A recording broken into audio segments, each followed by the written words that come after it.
Vladimir Putin का जन्म 7 अक्टूबर 1952 को एक बहुत ही गरीब परिवार में हुआ था। इनके पिता सोवियत यूनियन के एक नेवी ऑफिसर थे और इनकी माँ एक फैक्ट्री वर्कर थी। पुतिन जब अपना ग्रेजुएशन कर रहे थे तब उनको और उनके कुछ साथियों को सोवियत यूनियन की सीक्रेट एजेंसी केजीबी की तरफ से जॉब का ऑफर आया। पुतिन भी देश के लिए कुछ करना चाहते थे, इसीलिए यंग पुतिन ने 1975 में केजीबी को ज्वाइन कर लिया और अपने 16 साल के करियर में अपने देश के लिए कई सीक्रेट ऑपरेशंस किए। लेकिन 1991 में सोवियत यूनियन टूट गया। रशिया को छोड़कर 15 और देश इस यूनियन का हिस्सा थे। 1991 से लेकर 1999 का समय रशिया के लिए बहुत ही मुश्किल समय था। बोरिस येल्त्सिन जो कि उस वक्त रशिया के प्रेसिडेंट थे, रशिया की आम जनता उनसे बिल्कुल खुश नहीं थी। वो एक शराबी थे जो पब्लिक प्लेसेस में शराब पीकर डांस करते थे। बोरिस येल्त्सिन ने रशिया की इकोनॉमी को चुनिंदा बिजनेसमैन के हवाले कर दिया था, जिससे वो बिजनेसमैन तो बहुत खुश थे पर रशिया के आम सिटीजन्स नहीं, और उनकी लाइफ वक्त के साथ बदतर होती जा रही थी।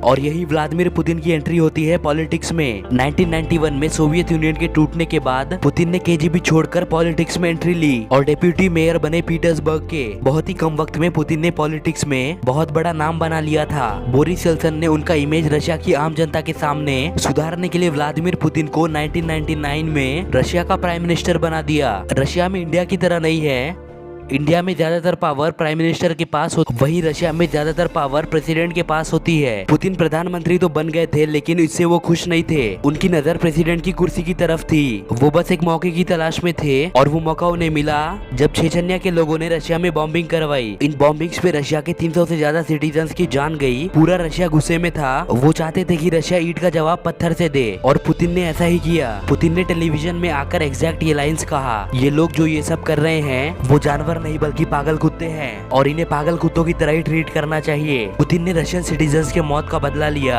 और इस तरीके से लिया कि पूरा रशिया जो पुतिन को जानता तक नहीं था वो पुतिन के गुणगान करने लगा। साल 2000 में बोरिस येल्त्सिन पर करप्शन के चार्जेस लगने लगे और उनकी इमेज पब्लिक में पहले से ही खराब थी। सो जब पुतिन बोरिस येल्त्सिन के खिलाफ प्रेसिडेंट के पोस्ट के लिए इलेक्शन में उतरे तो वो इलेक्शन जीत गए 71% वोट्स के साथ। रशिया की आम जनता को पुतिन से बहुत उम्मीदें थी और पुतिन उनके उम्मीदों पर खरे उतरे। रशिया का डूबता जीडीपी 93% तक बढ़ गया और वहाँ की गरीबी 90% तक कम हो गई। पुतिन के इन्हीं कामों को देखकर जनता ने फिर 2004 में उनको दोबारा रशिया का प्रेसिडेंट बना दिया। रशिया के संविधान के हिसाब से कोई भी इंसान सिर्फ 2 बार के लिए राष्ट्रपति बन सकता था, इसीलिए पुतिन ने 2008 में एज ए प्राइम मिनिस्टर अपना रोल ले लिया और अपने जूनियर को प्रेसिडेंट बना दिया। लेकिन पीएम बनने से पहले पुतिन ने पीएम की सारी पावर्स प्रेसिडेंट को ट्रांसफर कर दी थी। फिर 4 साल के बाद 2012 में पुतिन वापस राष्ट्रपति बने और जो पावर्स उन्होंने पीएम को राष्ट्रपति से ट्रांसफर करी थी वो वापस पीएम से राष्ट्रपति को ट्रांसफर कर दी और ये रूल बना दिया 2036 तक राष्ट्रपति सिर्फ व्लादिमीर पुतिन रहेंगे। पुतिन दुनिया के सामने एक ताकतवर नेता के तौर पर दिखना चाहते हैं और वो आज दुनिया के सबसे ताकतवर नेताओं में गिने जाते हैं। इसके पीछे उनकी पीआर टीम का हाथ है। उनकी पीआर टीम उनसे सब कुछ करवाती है जिससे वो दुनिया के सामने पावरफुल दिख सके। पुतिन मार्शल आर्ट्स और दूसरे एक्टिविटीज जैसे हंटिंग ट्रैकिंग करते हैं ऑन कैमरा ताकि अपना पावर और डोमिनेंस दिखा सके।